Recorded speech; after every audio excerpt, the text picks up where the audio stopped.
Hello guys, ഞാൻ ഒരുപാട് late ആണെന്ന് അറിയാം. എന്നാലും കുറച്ച് ബിസി ആയിരുന്നു. ഇപ്പോഴാണ് ആ ഫിലിം ഒന്ന് കാണാൻ പറ്റിയത്. സോ ലോക ലോക എന്നാണോ ലോക എന്നാണോ പറയണമെന്ന് അറിയില്ല. രണ്ടും പറയുന്നുണ്ട് ആൾക്കാർ. സോ ഫിലിമിനെ കുറിച്ച് ചോദിക്കുകയാണെങ്കിൽ absolutely brilliant film making. Brilliant എന്ന് പറഞ്ഞിട്ടുണ്ടെങ്കിൽ അതൊരു ചെറിയ വാക്കായി പോകുന്നത് തോന്നുന്നത്. അത്രയും കിടിലമായിട്ട് ചെയ്തു വെച്ചിട്ടുണ്ട് മൂവി. മലയാളം ഇൻഡസ്ട്രിയിൽ ഇങ്ങനെ ഒരു ഫിലിം കണ്ടിട്ടുണ്ടോ എന്ന് ചോദിച്ചിട്ടുണ്ടെങ്കിൽ ഞാൻ കണ്ടിട്ടില്ല. കാരണം അത്രയും സൂപ്പറായിട്ട് ചെയ്തിട്ടുണ്ട് അവർ. അതിലെ കാസ്റ്റ് ആണെങ്കിലും അവർ ഓരോ ക്യാമറ ആംഗിൾസ് ആണെങ്കിലും ആ ഒരു ആനിമേഷൻസ് ഒക്കെ ഉണ്ട് കുറേ. അതൊക്കെ ഒരു രക്ഷയില്ല, കിടിലനായിട്ട് ചെയ്തിട്ടുണ്ട്. ശരിക്കും തുടക്കം മുതൽ അവസാനം വരെ നല്ല എൻഗേജിങ് ആയിട്ട് വെച്ചിട്ട് നല്ല എൻ്റർടൈനിങ് ആയിട്ട് നല്ലൊരു സ്റ്റോറിയും കാര്യങ്ങളും എല്ലാം കുറേ കണക്ഷൻസ് ഒക്കെ വരുന്നുണ്ട്. അതൊക്കെ ഇനി വരാൻ പോകുന്ന ഒരു ഇതിൽ കാണാം. അപ്പോൾ എന്താണെങ്കിലും കിടിലം മൂവി. ഇനിയും ഈ മൂവി കാണാത്തവരുണ്ടെങ്കിൽ please do watch it in theatres. കാരണം തിയേറ്ററിക്കൽ എക്സ്പീരിയൻസ് അത്രയും മസ്റ്റാണ്. അതിൻ്റെ സൗണ്ട്, ഈ ഒരു മൂവിയിൽ സൗണ്ട് എന്ന് പറയുന്നത് ഭയങ്കര ഒരു കോർ എലമെൻ്റ് ആണ്. അത് ഭയങ്കരമായിട്ട് ഈ മൂവി മൊത്തത്തിൽ ഹാൻഡിൽ ചെയ്തേക്കുന്നത് ആ മ്യൂസിക് തന്നെയാണെന്ന് പറയാം. അത്രയും കിടിലനായിട്ട് ചെയ്തു വെച്ചിട്ടുണ്ട്. സോ കണ്ടിട്ടില്ലെങ്കിൽ ടു വാച്ച് ഇറ്റ്. ഇനി അങ്ങോട്ട് സ്പോയിലേഴ്സ് ആണ്. സോ കാണാത്തവരൊന്നും ഇനി അങ്ങോട്ട് കാണണമെന്ന് ഞാൻ പറയില്ല. ബട്ട് ഈ ഒരു മൂവിനെ കുറിച്ച് എനിക്ക് പറയാതിരുന്നിട്ടുണ്ടെങ്കിൽ ഈ ഒരു സമാധാനം ഉണ്ടാവില്ല. അതുകൊണ്ട് we will go with the spoilers. അപ്പോൾ ഈ മൂവിയിൽ തുടക്കം മുതൽ പറയുകയാണെന്നുണ്ടെങ്കിൽ ഇതിൽ തുടക്കത്തിൽ കല്യാണി പ്രിയദർശൻ്റെ ആ ഒരു എൻട്രി എന്ന് പറയുന്നത് നോർമലി നമ്മളൊരു സിമ്പിൾ എൻട്രിയാണ്. ബട്ട് അതിന് ശേഷം കുറച്ച് സീക്വൻസുകളൊക്കെ വരുന്നുണ്ട്. അതായത് പുള്ളി ഒരു ആളെ കാണിച്ച് കഴിഞ്ഞിട്ട് ആ ഒരു ഏരിയയിൽ നിന്ന് രക്ഷപ്പെടുമ്പോൾ ഒരു ചില്ലിൻ്റെ ഉള്ളിൽ കൂടെയാണെന്നാണ് എൻ്റെ ഒരു ഓർമ്മ. അതിൻ്റെ ഉള്ളിൽ കൂടെ ചാടിയിട്ട് ഒരു അനിമേഷനിലേക്ക് ഒരു ട്രാൻസിഷൻ പോകുന്നുണ്ട്. എൻ്റെ പൊന്നേ, എന്ത് രസം! നല്ല സ്മൂത്തായിട്ട് പോയത്. നല്ലൊരു ട്രാൻസിഷന് പോയി മറ്റേ ക്യാപ്റ്റൻ മാർവലൊക്കെ ഇല്ലേ, ആ ഒരു ടൈപ്പിലേക്ക് പോയ ഒരു ഫീലാണ് എനിക്ക് കിട്ടിയത് ആ ഒരു ടൈമിൽ. അത് കിടിലനായിരുന്നു. അത് ശരിക്കും ആക്ച്വലി ഈ മൂവിയിൽ കഥ പഴയ സ്റ്റോറി ഇങ്ങനെ നറേറ്റ് ചെയ്യുന്ന സമയത്താണെങ്കിലും ആ ടൈമിലൊക്കെ കാണിക്കുന്ന അനിമേഷൻസ് ഉണ്ടല്ലോ, അത് കിടിലനായിട്ട് ചെയ്തിട്ടുണ്ട്. നല്ല രസമുണ്ട് കാണാൻ. ഒരു പ്യുവർ അനിമേഷൻ എന്ന് പറയാൻ പറ്റില്ല, ബട്ട് ഒരു സ്റ്റോറി, നമ്മളൊരു ബുക്കൊക്കെ വായിക്കുമ്പോൾ ഒരു ഫീൽ കിട്ടുമല്ലോ, ആ ഒരു ഫീലിൽ കാണുന്ന പോലെയാണ്. ആ ഒരു ബുക്ക് വായിക്കണത് ഒരു വിഷ്വലൈസ് ചെയ്യണ രീതിയിൽ നല്ല രീതിയിൽ ചെയ്തു വെച്ചിട്ടുണ്ട്. അത് ശരിക്കും എൻജോയ് ചെയ്തൊരു പാർട്ടാണ് ഈ മൂവിയിൽ. പിന്നെന്ന് പറയണത് അടുത്ത എലമെന്റ്, ഏറ്റവും ഇമ്പോർട്ടന്റ് എലമെന്റ് എന്ന് പറയുന്നത് സൗണ്ടാണ്. ഇതിലത്തെ ബിജിഎംസ് ആണെങ്കിലും പഴയ പഴയ കുറച്ച് പാട്ടുകളുടെ റെഫറൻസും കാര്യങ്ങളൊക്കെ വരുന്നുണ്ട്. അപ്പോൾ എന്താ ആ ഒരു മ്യൂസിക് എന്നൊരു സാധനം ശരിക്കും വർക്കൗട്ട് ചെയ്യിപ്പിച്ചിട്ടുണ്ട്. അതിന് പറ്റിയ ആ ഒരു ഓരോ സീനിനും പറ്റിയ രീതിയിൽ ഒരു മ്യൂസിക്കാണ്. ആരാ മ്യൂസിക് ചെയ്തതെന്നൊന്നും എനിക്കറിയില്ല. ഞാൻ അങ്ങനത്തെ ഡീപ്പായിട്ട് അങ്ങോട്ട് പോകണില്ല. എന്നാലും ആരാണെങ്കിലും സൂപ്പറായിട്ട് ചെയ്തിട്ടുണ്ട്. ഞാനത് എടുത്ത് നോക്കണമൊന്നുമില്ല. നിങ്ങൾക്കറിയായിരിക്കുമല്ലോ, ഓൾറെഡി ഒരുപാട് നാളായല്ലോ ഫിലിമൊക്കെ ഇറങ്ങിയിട്ട്. അപ്പോൾ എല്ലാവർക്കും അറിയായിരിക്കും, എല്ലാവരും കണ്ടിട്ടുണ്ടാവും. അപ്പോൾ എന്താണെങ്കിലും സൂപ്പറായിട്ട് ചെയ്തു വെച്ചിട്ടുണ്ട്. ഇതിൻ്റെ മ്യൂസിക് അത് ഭയങ്കരമായിട്ടൊരു ഇമ്പാക്റ്റ് തോന്നിക്കും. നമ്മളുടെ ഓരോരോ സീൻസ് വരുമ്പോഴാണെങ്കിലും അവരുടെ കോൺവെർസേഷൻ്റെ ഇടയിലാണെങ്കിലും എന്താണെങ്കിലും ഓരോ അതിന് പറ്റിയ രീതിയിൽ മ്യൂസിക് അതിൻ്റെ വോളിയം ലെവൽ കൂട്ടി കുറച്ച് അങ്ങനെ കുറേ കാര്യങ്ങളൊക്കെ ചെയ്തിട്ടൊക്കെ ഉണ്ട്. ഞാൻ അത്യാവശ്യം എഡിറ്റൊക്കെ ചെയ്യും. അതുകൊണ്ട് കുറച്ചൊക്കെ അറിയാം. അധികം ടെക്നിക്കൽ കാര്യങ്ങളെ കുറിച്ചൊന്നും അറിയില്ല. ആസ് എ നോർമൽ ഓർഡിനറി ഓഡിയൻസിൻ്റെ ഒരു ഭാഗത്തു നിന്നാണ് സംസാരിക്കണം. എനിക്ക് ഈ ഫിലിം മേക്കിങ്ങിനെ കുറിച്ചോ അല്ലെങ്കിൽ ആക്ടിങ്ങിനെ കുറിച്ചോ അങ്ങനത്തെ കാര്യങ്ങളൊന്നും അറിയില്ല. സോ ജസ്റ്റ് എനിക്ക് ഷെയർ ചെയ്യണം തോന്നി. ഞാനിപ്പോൾ ജസ്റ്റ് ഷെയറിങ് മൈ വ്യൂസ് ആ ഒരു മൂവി കണ്ടിട്ട് അതിൽ കുറച്ച് കാര്യങ്ങൾ പറയുമെന്ന് മാത്രം. ഇനി അടുത്ത കാര്യം എന്ന് പറയുന്നത് ഇതിലത്തെ കാസ്റ്റ് കല്യാണി പ്രിയദർശൻ ഇത്രയും നാളും പുള്ളി ചെയ്തേക്കണ ഫിലിമുകളിൽ അങ്ങനെ അധികം അങ്ങനെ എന്താ പറയുക ശ്രദ്ധിച്ചിട്ടില്ല. എൻ്റെ കാര്യമാണ് കേട്ടോ പറഞ്ഞുകൊണ്ടിരിക്കുന്നത്. ആദ്യം പുള്ളി അങ്ങനെ അത്ര നല്ലൊരു റോള് ചെയ്തു എന്നൊരു ഫീൽ എനിക്ക് ഇതുവരെ കിട്ടിയിട്ടില്ല. ബട്ട് ഈ ഒരു ഫിലിമിൽ ഫാനാക്കി കളഞ്ഞു. കിടിലനായിട്ട് ചെയ്തിട്ടുണ്ട്. നല്ല അടിപൊളി ആക്ടിങ്. ഈ ഒരു ഫിലിമിന് പറ്റിയ രീതിയിൽ ആ ഒരു എന്താ പറയുക, ഒരു ഗൗരവം രീതിയിൽ കുറച്ച് എന്താ പറയുക, ഇമോഷണൽ ലെസ് ആയിട്ടുള്ളൊരു തരത്തിലുള്ളൊരു എക്സ്പ്രഷൻസും കാര്യങ്ങളൊക്കെ ചെയ്തിട്ട് നന്നായിട്ട് ചെയ്തിട്ടുണ്ട്. ആക്ഷൻ സീക്വൻസുകളാണെങ്കിലും അത് സൂപ്പറായിട്ട് ചെയ്തിട്ടുണ്ട്. അപ്പോൾ കല്യാണി പ്രിയദർശൻ ഇനി മുതൽ ഫാൻ ബേസിൽ ഞാനും ഉണ്ടാവും. സോ ഇനി അടുത്ത ആളെന്ന് പറയുന്നത് നസ്ലാനാണ്. നസ്ലാൻ എന്ന് തന്നെയല്ലേ പറയുക. കുറേ പേര് അത് മിസ്പ്രൊനൗൺസ് ചെയ്യാറുണ്ട്. ഞാനും അത് ചെയ്യാറുണ്ട്. ഞാൻ അതൊക്കെ നെസ്ലൻ എന്നൊക്കെയാണ് പറയാറ്. മറ്റേ നെസ്കോഫി ടൈപ്പ് ഒക്കെയാണ് പറയാറ്. നസ്ലൻ പ്രൊണൗൺസിയേഷൻ തെറ്റാണെങ്കിൽ ക്ഷമിക്കണം. ഓക്കെ. അപ്പോൾ നസ്ലൻ്റെ എന്താ പറയുക, ഓരോ മൂവീസും പുള്ളിക്കാരൻ ഓരോ മൂവീസ് ഇങ്ങനെ ചെയ്ത് വരുമ്പോഴും ആളുടെ ആക്ടിങ് സ്കിൽസ് ഇങ്ങനെ മുകളിലേക്ക് കയറിക്കൊണ്ടിരിക്കുകയാണ്. ഈ ഒരു മൂവിയിൽ നോക്കുകയാണെങ്കിൽ കുറച്ചും കൂടി ഞാൻ ഇതുവരെ കണ്ട പുള്ളിയുടെ മൂവീസിൽ വെച്ച് നോക്കുകയാണെങ്കിൽ കുറച്ചും കൂടി എക്സ്പ്രസീവ് ആയിട്ടുള്ള രീതിയിൽ വന്നിട്ടുണ്ട്, കുറച്ചും കൂടി ബെറ്റർ ആയിട്ട്. ആക്ടിങ്ങിനെ കുറിച്ച് ഒന്നും അറിയില്ല, എനിക്ക് ജസ്റ്റ് എനിക്ക് തോന്നിയൊരു കാര്യം ഷെയർ ചെയ്യണതാണ്. അത് കിഡിലിനായിട്ട് ഹാൻഡിൽ ചെയ്തിട്ടുണ്ട് നസ്ലനൊക്കെ. നസ്ലനാണെങ്കിലും ചന്തു ആണെങ്കിലും മറ്റേ പുള്ളിക്കാരൻ്റെ പേരെന്തായിരുന്നു മറന്നുപോയി, ഞാൻ നോക്കട്ടെ ഒരു മിനിറ്റ്. സോറി ബ്രോ, ഞാൻ I am really bad with names. പേരുകളൊന്നും അങ്ങനെ പുറത്ത് വെക്കാൻ പറ്റാറില്ല, അത് പെട്ടെന്ന് പോകും തലേന്ന്. ഈ പുള്ളിയുടെ പേരെന്തായിരുന്നു? നിശാന്ത് എന്നാണോ? നിശാന്ത് സാഗറാണോ? അതിലത്തെ പേര് ഞാൻ മറന്നുപോയി. മൊത്തം പ്രശ്നമാണ് കേട്ടോ, നോക്കട്ടെ. അരുൺ കുര്യൻ ആണെങ്കിലും ചന്തു സലിംകുമാർ ആണെങ്കിലും അവർ രണ്ടുപേരും നല്ല അടിപൊളിയായിട്ട് ചന്തുവിനെ പ്രത്യേകിച്ച് എടുത്തു പറയണം. ബിക്കോസ് പുള്ളി എന്താ പറയുക, ഒരു എന്താ പറയുക, ഇന്ന ആളുടെ മകനാണ് അങ്ങനെ ഒരു രീതിയിലൊക്കെ ഉള്ള ഒരു കുറേ ടോക്കുകളൊക്കെ വരുമല്ലോ സ്വാഭാവികമായിട്ടും. അപ്പോൾ പുള്ളിയുടെ പുള്ളിയായിട്ടുള്ള ഒരു, അതായത് പുള്ളിയുടേതായ ഒരു ഐഡൻറ്റിറ്റി ക്രിയേറ്റ് ചെയ്ത് തുടങ്ങിക്കൊണ്ടിരിക്കുകയാണ്. കിഡിലിനായിട്ട് ചെയ്തിട്ടുണ്ട്. ആ ഒരു കോമഡി സീൻസ് ആണെങ്കിലും പുള്ളിയുടെ കുറേ നന്നായിട്ട് വർക്കൗട്ട് ചെയ്തു. ആ ലാസ്റ്റിലെ എൻഡ് സീനിൽ ആ കാറിലിരുന്നിട്ട് പുള്ളി ഇങ്ങനെ ആ ഒരു നല്ലൊരു റൊമാൻറ്റിക് ആയിട്ടുള്ള ഒരു ഫീലിംഗ്, ആ ഇമോഷണൽ സീനിൻ്റെ ഇടയിൽ പുള്ളി വന്നത്, ഒരു ഡയലോഗ് അടിച്ച് ഇങ്ങനെ കയറി വരുന്നതൊക്കെ നല്ല രസമുണ്ടായിരുന്നു കാണാൻ ആയിട്ട്.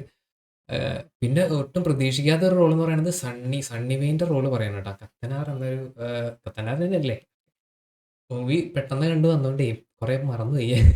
കുറച്ച് നേരമായി മൂവി കണ്ടു വന്നിട്ട്. അതുകൊണ്ട് കുറേ സീൻസൊക്കെ മൈൻഡിൽ ഞാനിങ്ങനെ ഇങ്ങനെ നോട്ട് ചെയ്ത് വെച്ചിട്ടുണ്ടായിരുന്നു, കുറേ ഇങ്ങനെ പറയണം അങ്ങനെ പറയണം എന്നുള്ള രീതിയിൽ. ബട്ട് എല്ലാം പ്ലാനിങ് ഒക്കെ തെറ്റി, ഞാൻ മറന്നുപോയി മൂവി സത്യം പറഞ്ഞിട്ടുണ്ടെങ്കിൽ. കുറേ നല്ലൊരു ഗൂസ് ബംസ് മൂവ്മെൻറ്റ്സ് ഉള്ള കുറേ സീനുകളുണ്ട്, അത് മാത്രമേ മൈൻഡിലുള്ളൂ. അപ്പോൾ സണ്ണി വെയിൻ്റെ അത് പുള്ളിന് മനസ്സിലായി, ആ ബാക്കിൽ നിന്നുള്ള ഒരു ഷോട്ട് കണ്ടപ്പോൾ തന്നെ പുള്ളിയാണെന്ന് മനസ്സിലായി. ബട്ട് ആൾക്ക് പറ്റിയൊരു റോളാണ് എടുത്തേക്കുന്നത്. ആ ഒരു കത്തനാരുടെ ആ ഒരു ഫേസ് കട്ട്, ആ ഒരു കോസ്റ്റ്യൂം ആണെങ്കിലും എല്ലാം നന്നായിട്ട് ചേരുന്നുണ്ട്. നല്ല കിടിലൻ ഒരു റോളാണ് പുള്ളിക്ക് കിട്ടിയിരിക്കുന്നത്. ഇനി അത് കഴിഞ്ഞിട്ട് കുറേ സ്റ്റോറിയൊക്കെ വരണുണ്ടെന്ന് പ്രതീക്ഷിക്കുന്നു. അവരുടെ കുറേ കാര്യങ്ങളൊക്കെ വരണുണ്ട്. ഇനി ക്യാമിയോസ് പറയുകയാണെന്നുണ്ടെങ്കിൽ DQൻ്റെ ക്യാമിയോ, എൻ്റെ പൊന്നോ, പുള്ളി എന്തിട്ടാ കാണിച്ചു വെച്ചേക്കണേ. കുറച്ച് ഒരു മിനിറ്റ് 2 മിനിറ്റ് മാക്സിമം എങ്ങാണ്ട് ഉള്ളൂ എന്ന് തോന്നുന്നുണ്ട് ആ ഒരു പുള്ളിയുടെ സീൻ. അതിൽ എൻ്റെ പിന്നെ ആക്ഷൻ സീക്വൻസുകളാണെങ്കിലും പുള്ളിയുടെ ആ വരവ് തന്നെ ഒരു അസാസിൻ ടൈപ്പ് ഒരു ലുക്കൊക്കെ ഉണ്ട് കേട്ടോ. അസാസിൻ ലുക്ക് കറക്റ്റായിട്ട്.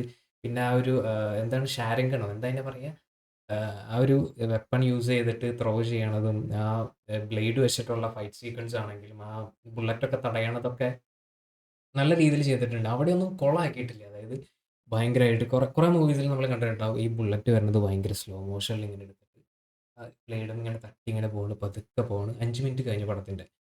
അങ്ങനെ അങ്ങനെ ഭയങ്കര ലാഗ് ആക്കിയിട്ടുമില്ല ഫൈറ്റ് സീക്വൻസ്. അതാണ് ഞാൻ പറഞ്ഞത്, ആവശ്യമില്ലാത്ത രീതിയിൽ സാധനങ്ങളൊന്നുമില്ല ഈ ഒരു മൂവിയിലില്ല.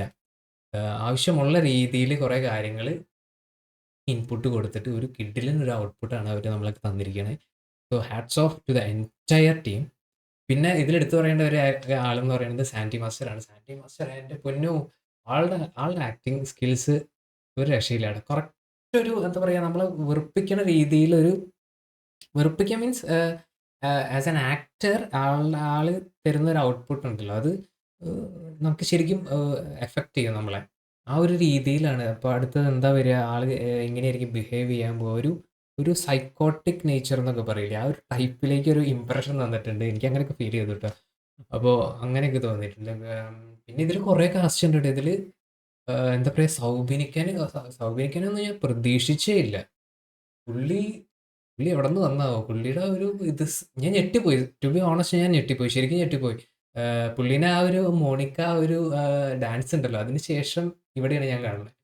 അപ്പോൾ പെട്ടെന്ന് ആ ഒരു കണ്ണിൻ്റെ ഇവിടെ എന്തൊക്കെയോ സംഭവം ഇങ്ങനെ ഒരു കുരു പോലെ എന്തോ ആ ഒരു രീതിയിൽ ആണ് ഫേസും കാര്യങ്ങളൊക്കെ. അപ്പോൾ അത് കണ്ടപ്പോൾ തന്നെ ഞെട്ടിപ്പോയി. ഒരു രൂപം അത് ഭയങ്കര എഫക്റ്റീവ് ആയിട്ടുള്ള ഒരു ഫേസ് ആക്കിയിട്ട് എടുത്തിട്ടുണ്ട്.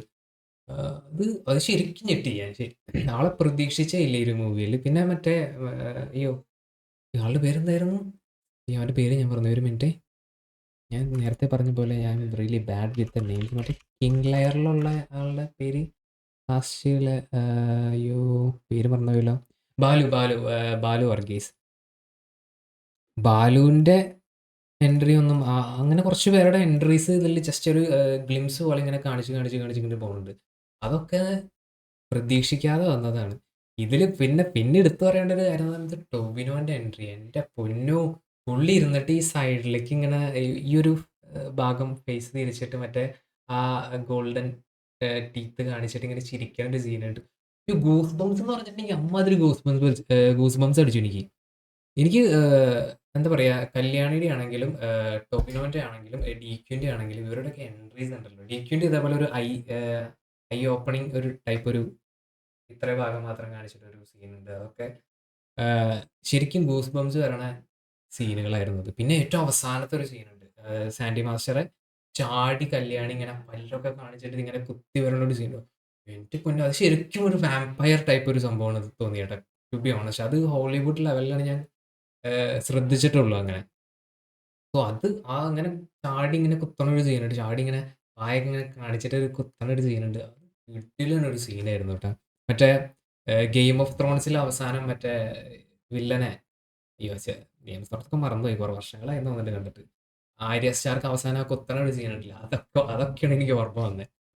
ആക്ച്വലി ഇനി നമുക്ക് ഹോളിവുഡ് റെഫറൻസ് എന്നൊരു കാര്യം വേണ്ട.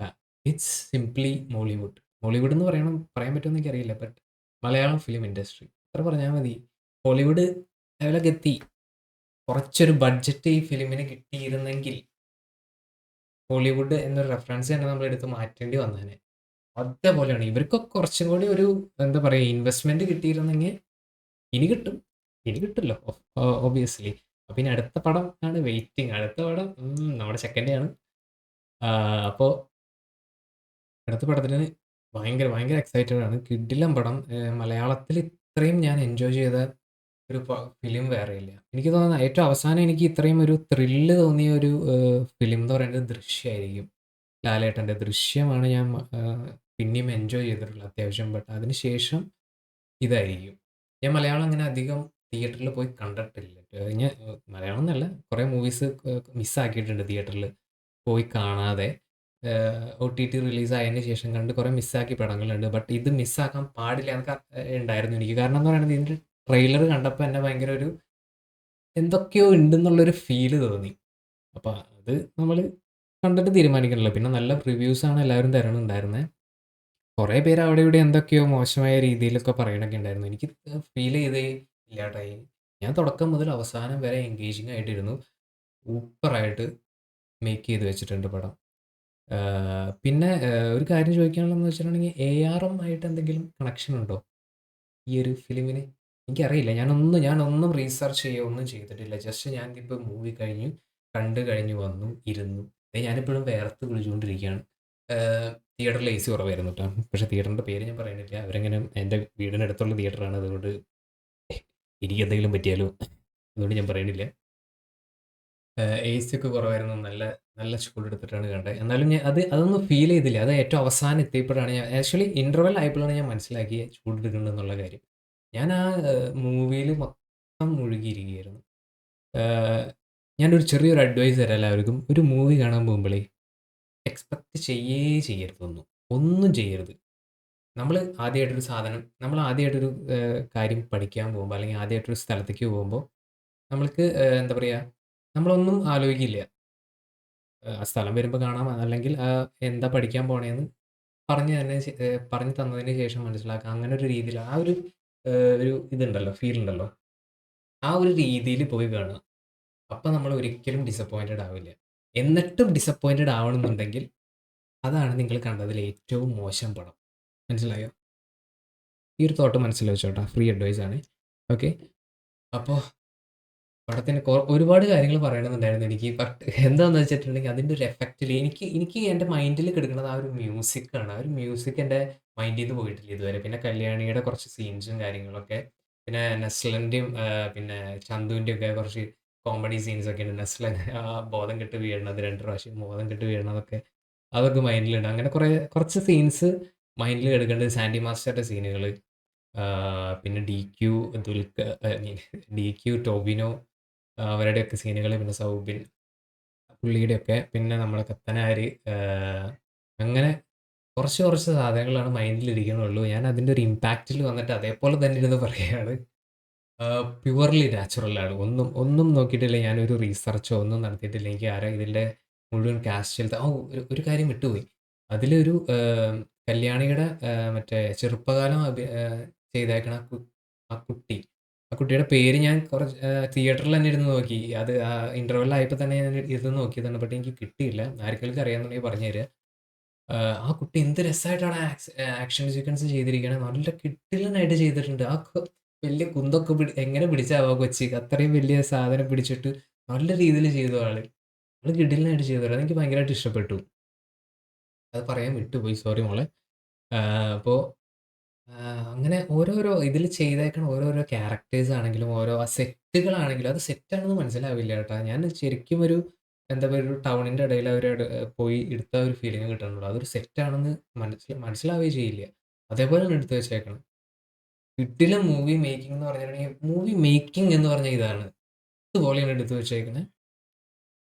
മലയാളം ഇൻഡസ്ട്രി, ഫിലിം ഇൻഡസ്ട്രി എന്താ പറയുക മേക്കിങ്ങിൻ്റെ കാര്യത്തിൽ ഇതുവരെ ഡിസപ്പോയിൻറ്റ് ചെയ്തിട്ടില്ല. ബട്ട് ഈ ഒരു ഫിലിം ആ ഒരു ഇൻഡസ്ട്രീനെ ഒരുപാട് ലെവൽ മുകളിലേക്ക് ഉയർത്തി എന്ന് പറയാം. അതേപോലെയാണ് ചെയ്തു വെച്ചേക്കണത്. ഇത്രയും ലോ ബഡ്ജറ്റിൽ ചെയ്തൊരു ഫിലിം. ഇത്രയും ലോ ബഡ്ജറ്റിൽ അത് എടുത്തിട്ട് പറയണം. ഇത്രയും ലോ ബഡ്ജറ്റിൽ ഇത്രയും കിടിലൻ ഒരു പടം എടുത്തിട്ടുണ്ടെങ്കിൽ നമ്മുടെ ഇൻഡസ്ട്രിയുടെ ലെവല് എന്തോരമുണ്ടെന്ന് ഒന്ന് ആലോചിച്ച് നോക്കിയാൽ മതി. അപ്പോൾ അത്രേ ഉള്ളൂ. ഇത്ര നേരം എൻ്റെ എന്താ പറയുക വളവളാന്നുള്ള സംസാരം കേട്ട് സഹിച്ചിരുന്നവർക്ക് നന്ദി. എൻ്റെ ആദ്യത്തെ വീഡിയോ ആണ്. ഞാൻ ആദ്യമായിട്ടാണ് ഈ ഒരു മൂവിക്ക് ഇടാണ്ടിരിക്കാൻ എനിക്ക് തോന്നിയില്ല. കുറേ പറയാനുണ്ടായിരുന്നു. ബട്ട് കുറച്ചേ പറഞ്ഞിട്ടുള്ളൂ. ഇപ്പോഴും കുറച്ചേ പറഞ്ഞിട്ടുള്ളൂ. എന്തോ 15 മിനിറ്റ് എങ്ങാണ്ടായെന്ന് തോന്നുന്നുണ്ട് വീഡിയോ. ബട്ട് ഇതും കുറച്ചായിട്ടുള്ളൂ.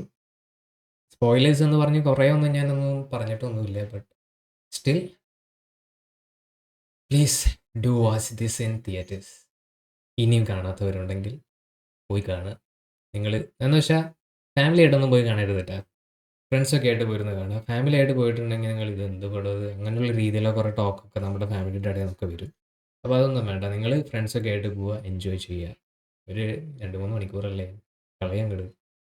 അപ്പോൾ എന്താണെങ്കിലും thank you guys. Thank you for watching. ഇനി ഇതേപോലെ നല്ല ഫിലിംസ് ഏതെങ്കിലുമൊക്കെ വരികയാണെന്നുണ്ടെങ്കിൽ ഞാൻ റിവ്യൂ കാര്യങ്ങളൊക്കെ ആയിട്ട് വരാം. അപ്പോൾ താങ്ക് യു. അടുത്ത വീഡിയോയിൽ കാണാം.